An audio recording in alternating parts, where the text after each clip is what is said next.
parlons aquarelle, parlons peinture, parlons motivation. Bonjour à toutes et tous et bienvenue sur la chaîne de Gomme de Crayon. Je suis ravie de vous retrouver aujourd'hui et aujourd'hui ça va être une discussion autour de la peinture en général, que ce soit l'aquarelle, la peinture à l'huile, les crayons de couleur, tout ce qui vous passe par la tête, tout ce qui vous enchante et parler donc de motivation. J'ai eu quelques commentaires et j'ai régulièrement des commentaires qui expriment l'incertitude quant à la réussite de l'aquarelle qui va être commencée. Alors très souvent, c'est écrit et donc dit, formulé avec humour, mais parfois avec un petit peu moins d'humour. En tous les cas, à chaque fois, avec une certitude, je ne vais pas y arriver. Et c'est de ça dont je voudrais parler aujourd'hui. J'espère que le sujet va vous intéresser. Je ne vais pas y arriver. Alors moi je pense tout à fait l'inverse, c'est-à-dire que oui, bien sûr, vous allez y arriver, oui, bien sûr, c'est possible d'y arriver. J'ai choisi volontairement la formule « je vais y arriver » ou « je ne vais pas y arriver » parce que justement c'est un terme qui est vague et bien trop vague, parce que la question c'est « vous voulez y arriver » ou alors vous pensez que vous n'allez pas y arriver, mais vous voulez arriver à quoi? Vous voulez arriver vers quel but? Une fois que vous aurez identifié votre but, lorsque vous dites voilà, je vais ou je ne vais pas y arriver, quel but visez-vous? Est-ce que vous visez à maîtriser les techniques de l'aquarelle? Du coup, vous avez un objectif qui est très clair. Vous voulez maîtriser les techniques de l'aquarelle et vous allez donc commencer, alors suivant votre niveau, si vous débutez, vous allez vraiment commencer par le b.a.-ba, par les bases. Si par contre vous connaissez tout à fait les techniques de l'aquarelle mais que vous n'y arrivez pas ou que vous avez même un point très précis qui vous pose problème, c'est ce point très précis qu'il va falloir viser. Ça va être votre objectif. Je veux maîtriser les bases de l'aquarelle et plus précisément, je veux maîtriser le flou ou plus précisément, je veux maîtriser la technique, par exemple, section humide. Mais vous identifiez votre but, vous n'êtes plus noyé dans un objectif flou, indéterminé, que du coup, vous ne pouvez pas viser. Votre objectif peut être tout à fait différent et peut-être que vous ne l'avez pas identifié, justement. Vous voulez créer de l'émotion dans vos aquarelles et c'est souvent le cas lorsque vous... Et j'ai des commentaires d'ailleurs, lorsque vous voulez peindre dans l'humide, voilà, moi c'est vraiment dans l'humide que je veux, etc. Peindre dans l'humide, ça veut dire suggérer, moins imposer votre vision, qu'elle soit figure abstraite d'ailleurs, moins imposer votre vision et plus suggérer donc pour laisser de la place à votre spectateur pour imaginer lui-même ce qu'il voit, c'est-à-dire regarder avec ses propres yeux. Donc si vous voulez créer de l'émotion, ça va être aussi votre but. Vouloir créer de l'émotion, c'est tout à fait différent que de vouloir y arriver. Voilà, vous avez cerné votre but, vous voulez créer de l'émotion. Donc qu'est-ce qui crée l'émotion? C'est suggérer, vous allez approfondir votre technique humide sur humide et après cela, vous allez plutôt travailler sur donner de la construction à une technique floue, hein, parce que après le flou, il faut quand même que ça tienne un petit peu la route. Il faut qu'il y ait une structure qui tienne donc cette composition.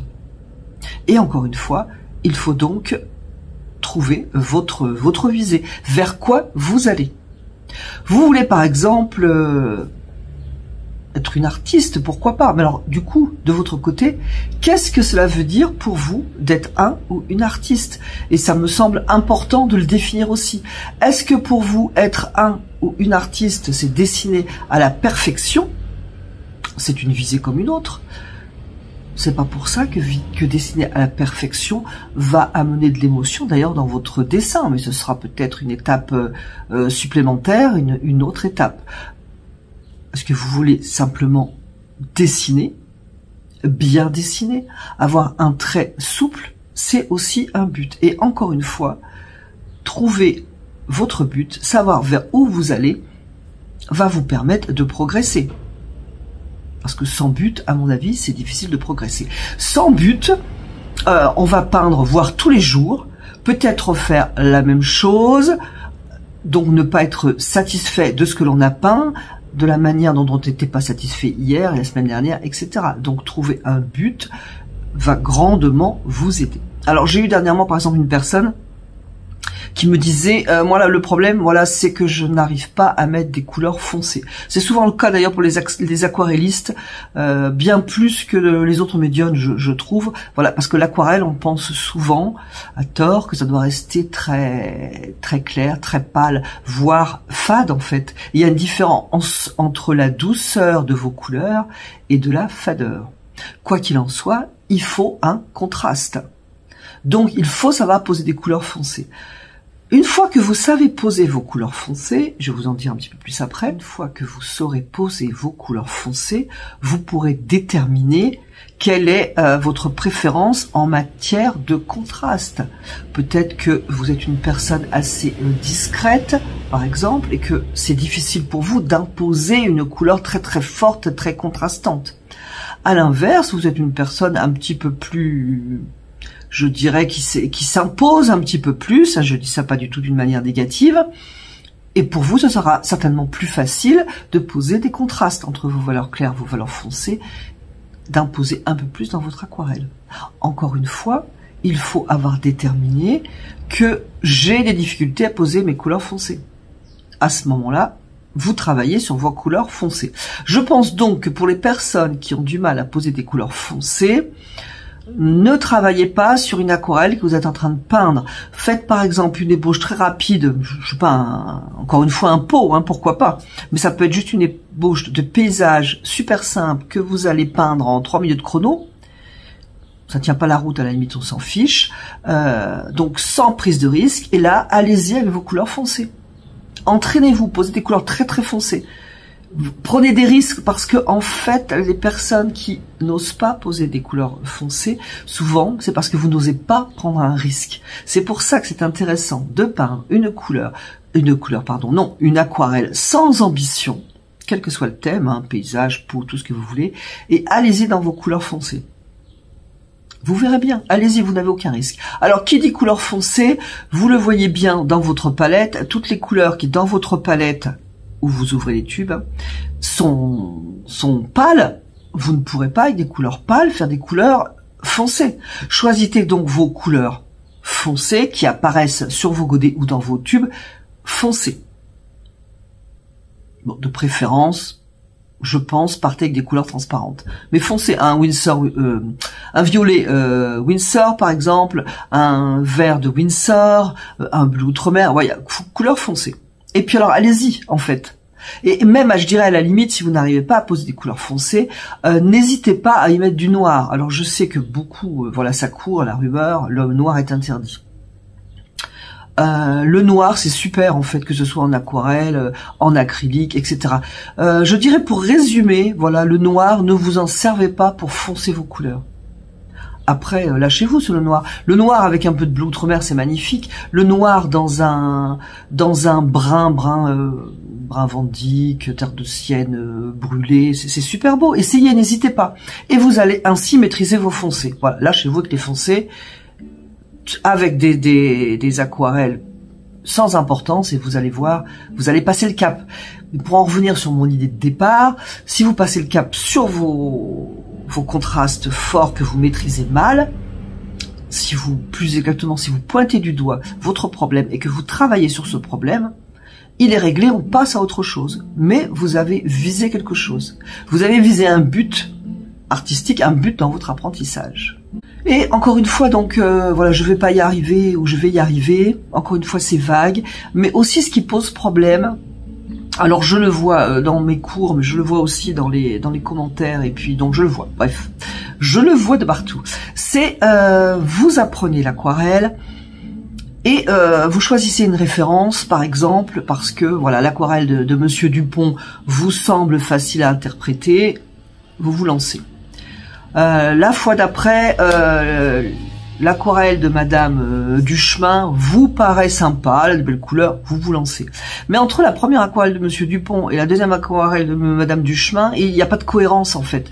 Vous êtes passé Alors je suis désolée, j'ai eu une coupure dans ma vidéo entre Madame Duchemin et Monsieur Dupont, je sais plus où j'en étais. En tout cas, il y avait une Madame Duchemin. Bref, quand on a une référence donc d'une aquarelle qui a un style très particulier parce que voilà, souvent ça vous a séduit, et puis vous passez à une autre aquarelle d'un autre auteur qui a un style aussi très particulier parce qu'il vous a séduit, vous passez en fait de l'un à l'autre, et là encore il n'y a pas de suivi.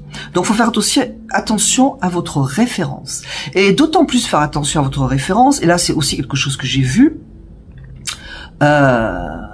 c'est que lorsque des personnes débutent, elles choisissent des références qui sont hyper simples, mais qui quelquefois sont pas très bien faites. Donc ça va être des paysages qui sont pas réussis, des fleurs qui sont pas réussies, ça je le vois régulièrement, même dans des revues. Voilà, je feuillette, j'aime bien feuilleter les revues. Et vous avez des revues qui sont vraiment, qui présentent des tutos qui sont pas top. Et ça, je trouve que c'est vraiment dommage, et qu'il faut avoir l'œil à ça, vraiment. Il vaut mieux s'inspirer. Alors évidemment, si on débute, on va peut-être pas savoir la technique qu'a pris tel aquarelliste par exemple, mais il vaut quand même mieux s'inspirer d'une super belle aquarelle, le faire à son niveau, mais au moins on est tiré dans le bon sens, que d'être tiré vers quelque chose qui a plein de défauts en fait. Donc faut quand même avoir le regard et les attentes un petit peu ambitieuses sur vos références. C'est pas parce que vous débutez que vous prenez voilà, soyez ambitieux en fait, parce que vous allez y arriver. Vous pouvez y arriver. C'est un blocage un peu c'est un blocage dans la tête en fait. Alors, il faut bien comprendre que si l'on se met à peindre, quel que soit son âge, il y a à apprendre, je veux dire, toute la vie, jusqu'à la fin de la vie, il y aura à apprendre lorsqu'on est dans une activité artistique, et heureusement, parce que c'est ça le bonheur, des découvertes artistiques, d'apprendre aussi des choses d'un autre peintre, par exemple, et là, franchement, c'est le grand bonheur, il n'y a pas de finalité, là, dans l'apprentissage et dans la découverte. D'ailleurs, j'ai aussi des commentaires de personnes qui me disent, voilà, moi j'ai tel âge, il y a des gens âgés, oui, j'ai tel âge et je me mets à l'aquarelle. Mais en fait, il n'y a pas d'âge. Vous me diriez, j'ai 82 ans et je me mets au tennis, bah oui, effectivement, il peut y avoir des blocages. Mais dans la pratique artistique, il n'y en a aucun. Et là encore, c'est un grand bonheur. Donc, quel que soit l'âge où vous avez commencé, quel que soit l'âge où vous continuez, quel que soit l'âge où vous débutez, en fait, l'âge n'a aucun... On s'en fiche. C'est ouvert à tout le monde. Et tout le monde peut y arriver. Vraiment. Je crois que c'est parce que... et encore une fois, ça revient au tuto que vous allez choisir. Vous êtes débutant, vous choisissez un tuto basique, mais pas terrible. Et là, déjà, c'est un premier barrage de l'esprit. Non, soyez ambitieux dans vos références qui vont vous apprendre et qui vont vous guider. Voilà, j'ai fait le tour de la question. C'est un sujet, voilà, qui me tient à cœur depuis un moment, et donc j'ai eu envie d'en parler avec vous. Alors surtout, n'hésitez pas, si vous avez une vision différente ou si vous avez un commentaire à ce sujet, n'hésitez pas. Alimentons cette conversation qui, vous en conviendrait, est quand même super importante. Merci d'être resté en ma compagnie, de m'avoir écouté blablater. Et je vous dis à bientôt sur la chaîne de Comme de Crayon.